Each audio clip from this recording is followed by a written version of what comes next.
Right. Welcome back to another episode of my movie review series, episode 196. Now, last week I said that I was going to come back with a review on a superhero movie. Well, here it is right here. Thor. Barely see it there, but yeah, Thor. 2011. Starring Chris Hemsworth, Natalie Portman, Tom Hiddleston, Stellan Skarsgård, Cole Thor, Ray Stevenson, Idris Elba, Kat Dennings, Renee Russo, and Anthony Hopkins, to name a lot. But yeah, man, I tell you, this movie though, one of the mini films to come out of the Marvel Cinematic Universe, the MCU, just to build up to the big main event, which was the Avengers. But yeah, man, this movie though, yeah, it was real cool. It's one of those movies that you know, it gives you magic and science. It makes them absolutely one and the same. And yeah, not many movies that would do that for you. But yeah, this movie though, yeah, good superhero movie too. But he hit you with a lot of religious philosophies. You know, I mean, Thor, cast down from heaven to earth because yeah,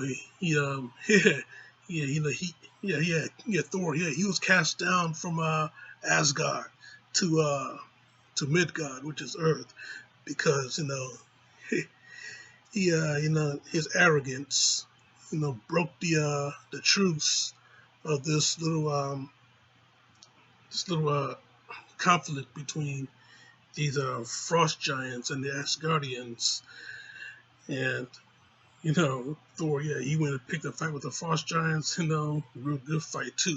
Yeah, he and a few of his friends, Lady Sif and the Warrior 3, and his half brother Loki, they went in there, the clean house, but the numbers were starting to come up on them, so it was Odin, Thor's father, Odin. He comes in and interfered with the whole thing, stopped the fight, but the damage is already done.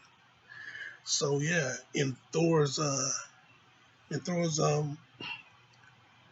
as Thor's punishment, Odin deemed him unworthy of being king, deemed him unworthy of having the power of Thor. So yeah, he stripped him of his powers, cast him out of Asgard. Basically he took away his son's car keys and kicked him out the house, because Sonny Boy disobeyed Daddy's Daddy's orders, Daddy's rules. So yeah, he kicked him out the house, and he had to go and find someplace else to live. Yeah, so Thor, yeah, he got kicked out of Asgard to Earth, and he is now in exile on Earth. That's where he runs into Jane Foster and her two associates, Darcy Lewis and Eric Selvig, and where Eric Selvig has heard he has heard the story of Thor and Asgard and Mjolnir, you know, Thor, the Norse god. He heard these stories before, but it's only stories, based off of legend. You know, what is legend to him is actually reality in someplace else. But yeah, man, I tell you, like I said, yeah, it mixes science and technology with magic.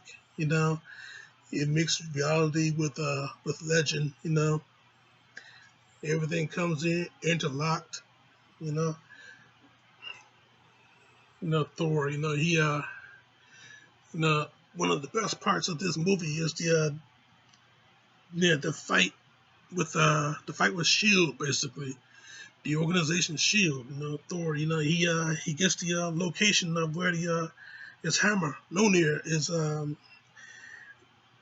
laid at. Yeah, so he goes to that location,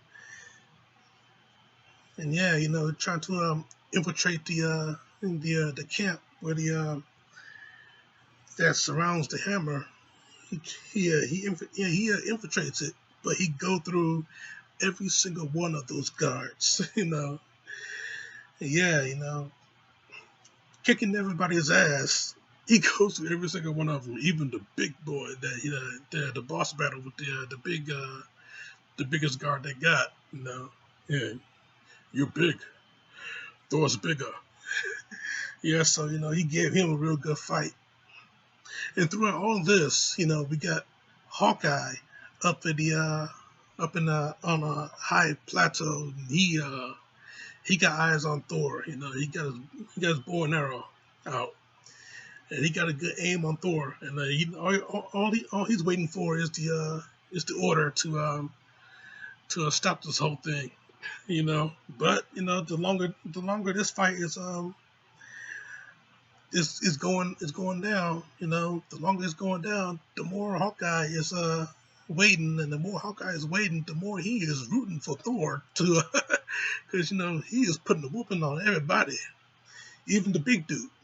He is putting a whooping on everybody. So yeah, yeah, Hawkeye, yeah, he got eyes on him, but yeah, he's starting to have second thoughts because this guy, he's impressive. So yeah, Coulson, Agent Coulson, yeah, he want him to stand down a bit because he want to see if Thor can get the hammer, lift the hammer. So with Thor, he sees that he sees the hammer sitting there. He sees Mjolnir sitting there.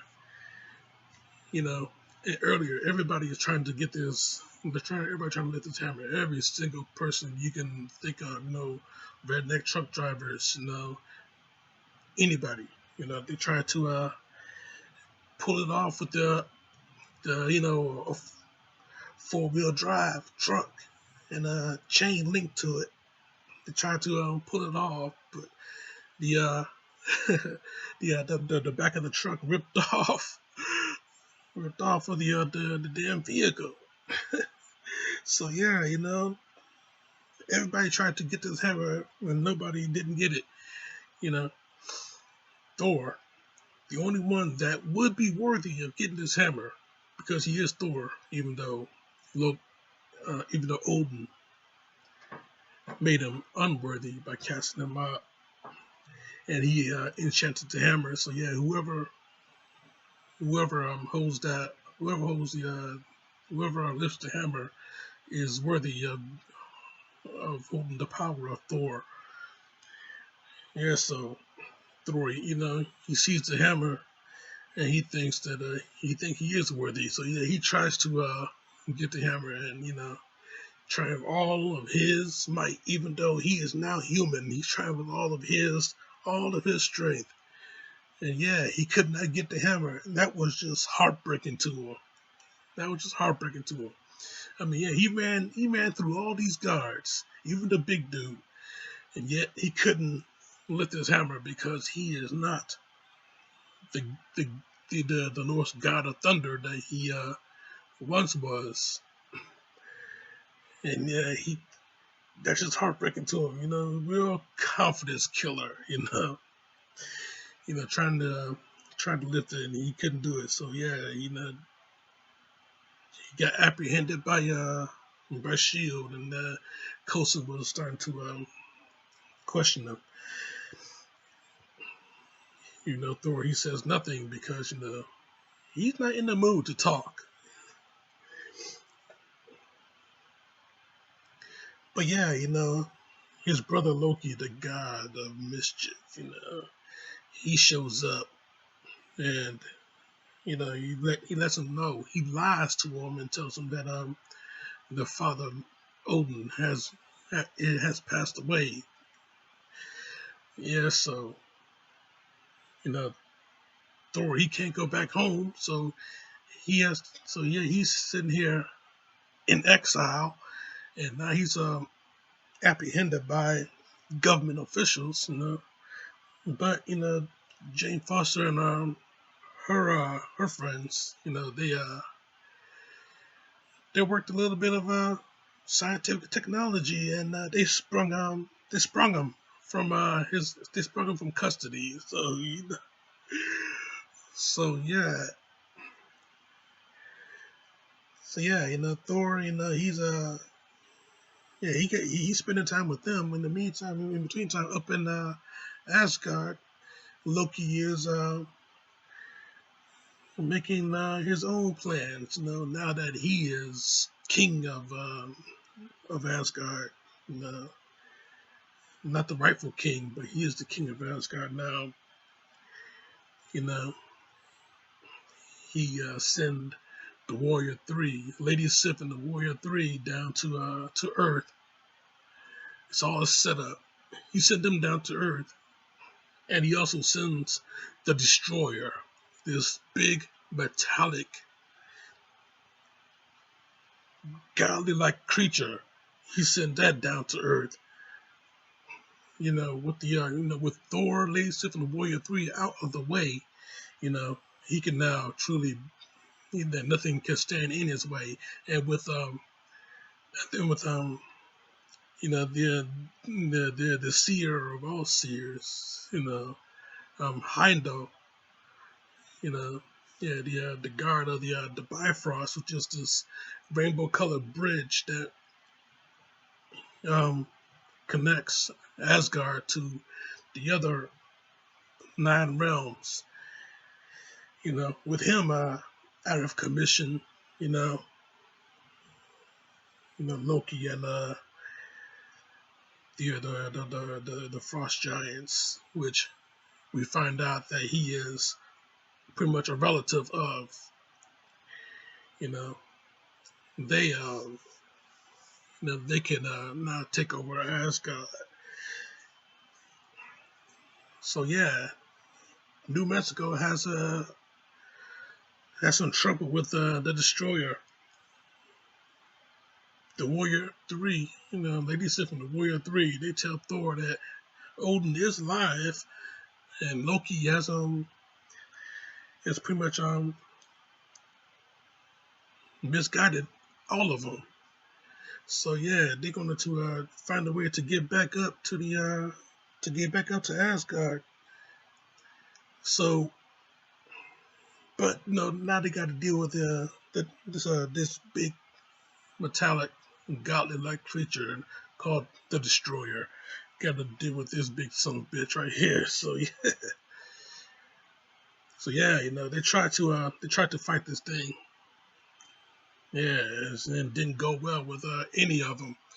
Only Thor tried to plead with it. Actually, he tried to plead with Loki, who pretty much is commanding this thing to destroy everything. Yeah, so through the Destroyer, he pleaded with Loki to stop this whole thing. So Loki deactivates the Destroyer momentarily, but the Destroyer gives him a nice little backhand and kills Thor. Yes, so through Thor's sacrifice, that shows that he is now worthy. Through sacrifice, he shows that he is now worthy of gaining that power. And Loki, he is not Loki, Odin. Even though he is out of commission, inducing this little coma, he's out of commission, he is still aware of what is going on. So, seeing what happened to his own son, yeah, he he made the call to give the power back to him. So yeah, Lonir activates and shoots up. Next thing you know,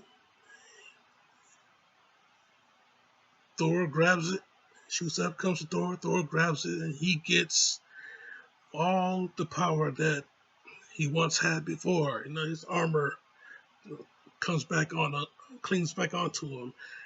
He got his primary weapon, you know, and he defeats the destroyer with it. Yeah, now that the destroyer is done for, yeah, he and the rest of his friends, they get to go back up to Asgard. Yeah, he's gonna deal with Loki.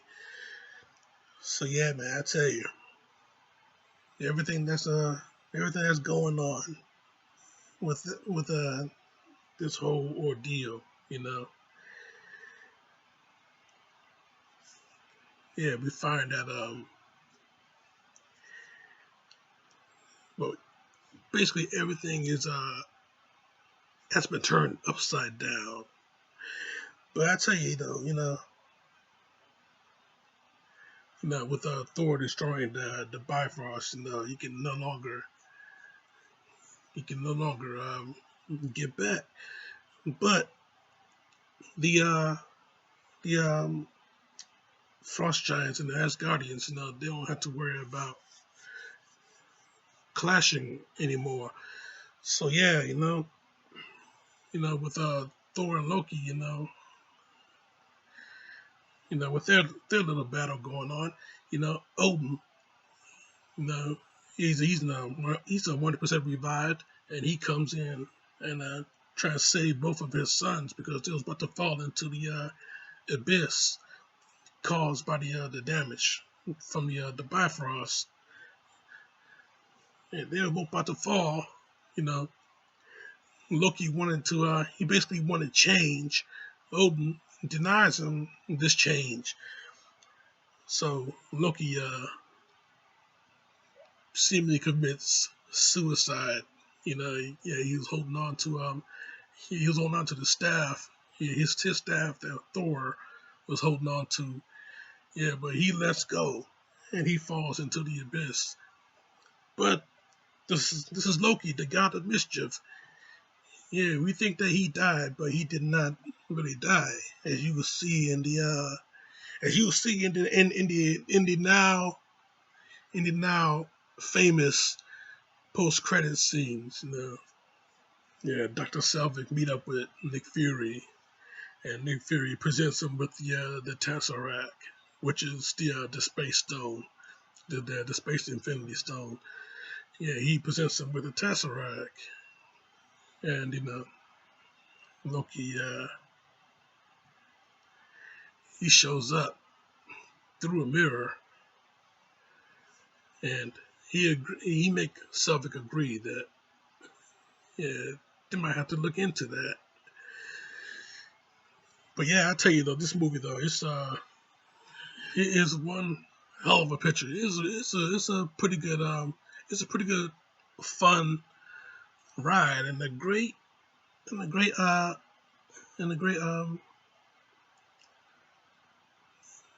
a great look into certain philosophies and religious aspects and stuff like that.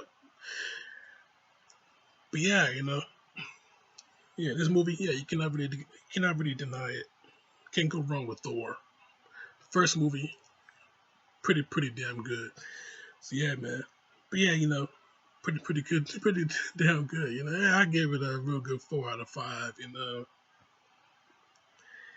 Yeah.